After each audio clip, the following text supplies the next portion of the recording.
Okay, so we've all had one, right? That light bulb moment, you get this awesome idea and you're like, this is going to be huge. Oh, yeah. But then how do you like actually go from that like spark to, actually building it out Yeah. and actually making it into something that, really lasts? Right. Well, that's what today's deep dive is all about. Absolutely. We're digging into this document, Yeah. all about refining your ideas That's it. and making them last. And one of the things that this document really hits hard right away is this idea of flexibility. That because our initial ideas, as much as they might seem brilliant to us at the time, Sure. they rarely capture the whole picture. It makes sense. Right. Yeah, it's like, I don't know, trying to navigate a new city without a map. Yeah. You might kind of know where you want to go, Right. but you're going to have to be ready to adjust as you go. Yeah. If you hit some traffic or you find some cool hidden spot you weren't expecting. Exactly. And one of the best ways to sort of navigate those those detours or those unexpected discoveries is to really embrace feedback. Okay. Yes. Think about it as having a GPS system for your idea.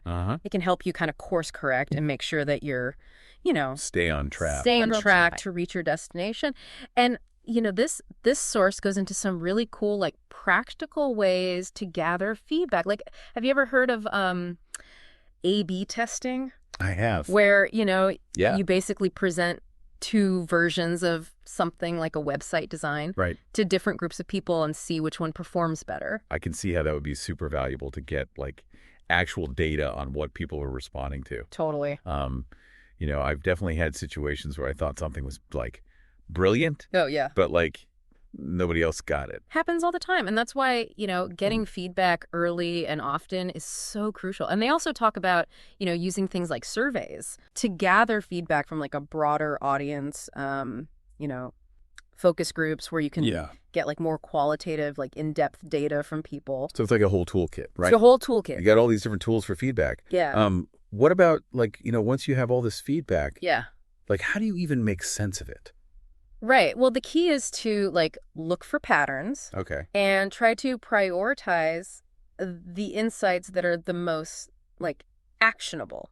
So, for example, if you're hearing from multiple people that a particular feature is confusing, that's a pretty clear signal that you might need to revisit the design. Okay. On the other hand, if it's just one person who mentions something, it might not be something that you need to prioritize, So it's about kind of weighing it. Exactly. Seeing what's important. Yeah. What's going to really move the needle on, refining this idea. Exactly. So let's say we got all this great feedback. What do we actually do with it? Right. So that's where prototyping and iteration come in. Okay. This source really emphasizes the importance of getting your idea out of your head and into the world as quickly as possible. I could see it being easy to get stuck in that place of totally. I need to make it perfect before I can show it to anybody. Yes. But that probably just slows you down, right? Oh, absolutely. And this is where the concept of a minimum viable product comes in, or an MVP. It's basically creating a really basic version of your idea that you can test and get feedback on without investing tons of time and resources up front. Okay. It's think about a rough draft of a book. Yeah. You wouldn't expect the first draft to be perfect. Right? Totally. You need to get that feedback to help shape and refine it. Okay, so you make this MVP. Yeah. Get some feedback, and then what? And then you iterate. You take that feedback, you use it to make improvements, and then you test again. Right. And this cycle of prototyping, testing, and iterating, that's the heart of refining an idea. It's not a one-time thing. Right. It's ongoing. That's ongoing, Okay, so what are some of the things to keep in mind during that iterative phase? Well, one really important thing that this document emphasizes is setting clear benchmarks and metrics. Okay. It's not enough to just make changes. Right. You need to have a way to actually measure whether those changes are making your idea better. Yeah, it's like that GPS again. Yeah. You got to know if you're going in the right direction. Totally. So, okay, so we talked about flexibility, feedback, this idea of prototyping and iterating. Yeah. What else does this document say we should be thinking about when we're, working on our idea? Well, before you even get too far down the road. Okay. It's important to kind of take a look around and see what else is out there. Right. And that's where competitor analysis comes in. Okay. And don't worry, this isn't about copying your competitors. Yeah. This is about understanding the landscape you're operating in. That makes sense. If you want to build something that's like truly innovative, Right. you got to know what's already out there. Yeah. And see how your idea is going to like fit in or stand out or Exactly. Yeah. Competitor analysis can really help you identify gaps in the market, Okay. understand what your competitors are doing well, Yeah. and also spot like emerging trends. Okay. Are there like tools, like actual tools to like help with that? Yeah, this document mentions a couple that you might find useful. Okay. One is SWOT analysis, Oh, yeah. strengths, weaknesses, opportunities, and threats. Yeah. It's a way to kind of assess your idea Gotcha. in relation to the competition. So you're like looking at what are your strengths, what are your weaknesses Yeah, compared to these other, companies or products or whatever. exactly. Yeah. And then I guess seeing where the opportunities are Yeah. and where the threats are. Exactly. Okay, cool. What was the other one? The other one's a little bit more complex. Okay. Called Porter's 5 Forces. Porter's 5 Forces. And it's a framework that basically helps you analyze like the competitive dynamics Yeah. of an industry. Gotcha. So it looks at things like, the bargaining power of suppliers and buyers, Bye. the threat of new entrants, the threat of substitute products or services. Wow, that's a lot. It's a lot to take in. Yeah. Okay, so we got like some serious tools here Yeah. to like really map out the playing field. Absolutely. So competitor analysis helps us understand like what's already happening. Yeah. What else do we need to think about when we're, Yeah. refining these ideas? Right. Right. So it's like we're building this house, right? We've got the foundation, Yeah. but like the Yeah. world isn't just like static. Right. Things change. Things change all the time. Yeah. And this document really emphasizes that like you got to stay ahead of the curve. Oh. It's not enough to just react to changes. Yeah. You got to try to kind of anticipate them. Okay. That makes sense. It's like that saying, skate to where the puck is going, not where it's been. I like that. Okay. Right. So how do you actually do that? Right. Well, I think it starts with staying informed.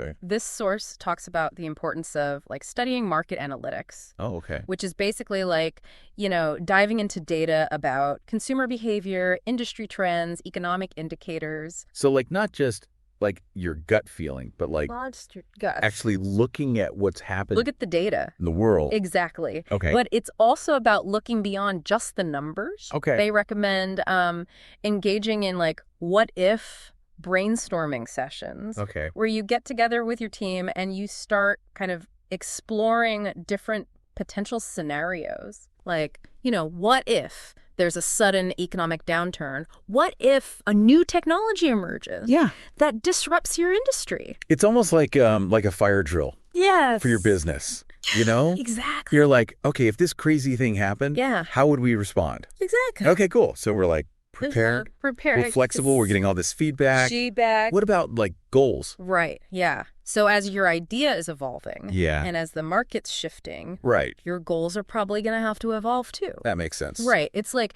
if you're on a road trip and you decide to like take a detour Yeah. to see a cool landmark, Yeah. your estimated arrival time is going to change. Right. Right.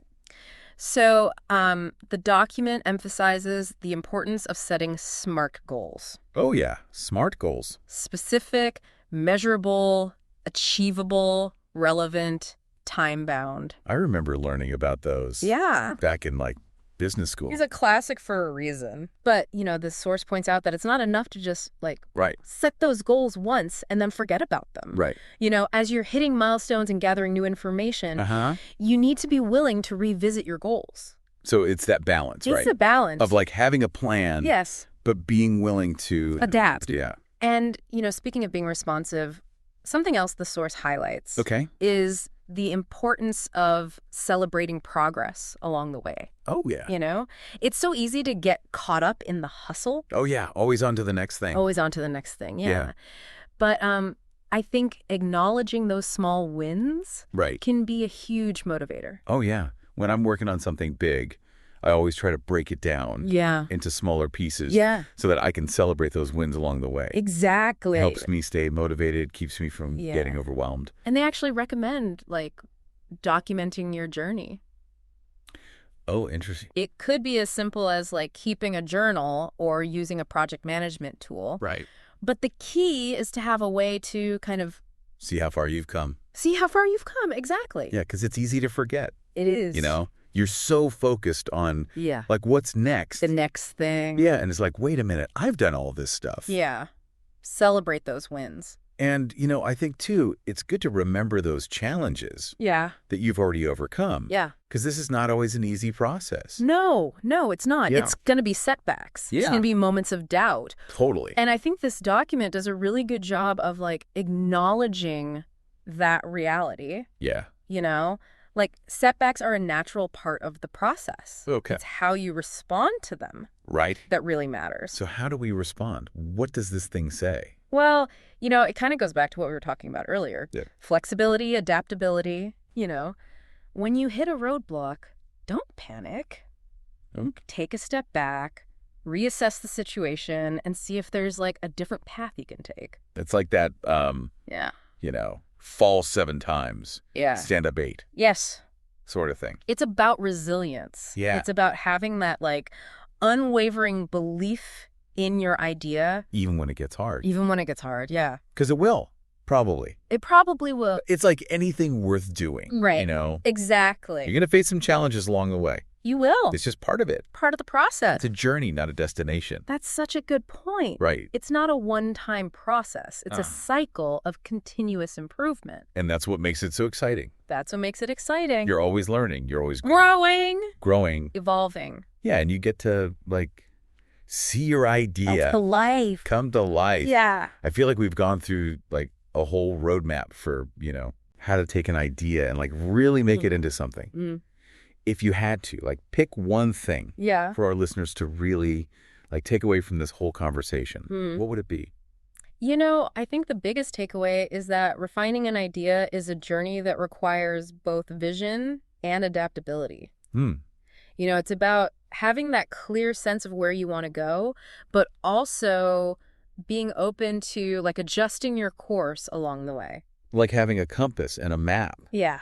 but also being open to, like, oh, what's down this side street? Exactly. And this isn't just for, like, you Right. know, entrepreneurs or whatever. You know, not at all. It's for anybody. This applies to any idea, whether it's a creative project, Right.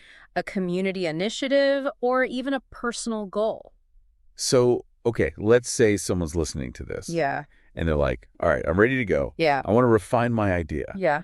What's, like, step 1? I think a really good first step is to kind of clearly define your idea and what you hope to achieve with it.